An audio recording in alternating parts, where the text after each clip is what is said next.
Syederalun kemenangan Persebaya mengalahkan Arema FC pada Sabtu 1 Oktober 2022 malam menjadi hadiah spesial untuk Bonek Mania.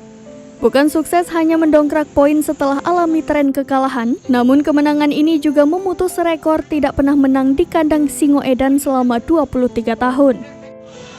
Sayangnya, kemenangan spesial untuk Bajul Ijo dan Bonek Mania ini malah menjadi duka tragis untuk Arema FC, Aremania, dan seluruh Indonesia.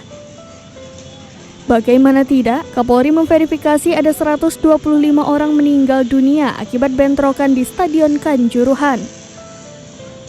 Bonek Mania yang awalnya berniat merayakan kemenangan di kawasan Jalan Ayani, Surabaya memilih menahan euforia demi menghormati para korban tragedi.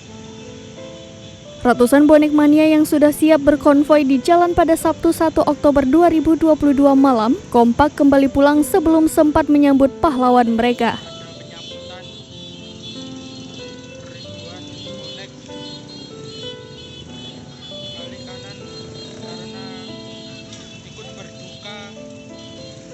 Atas meninggalnya supporter Aremania dan aparat keamanan.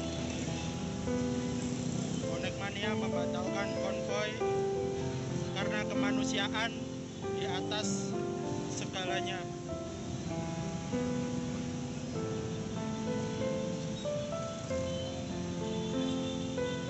Bonek Mania balik kanan ke rumah masing-masing karena ikut berduka atas meninggalnya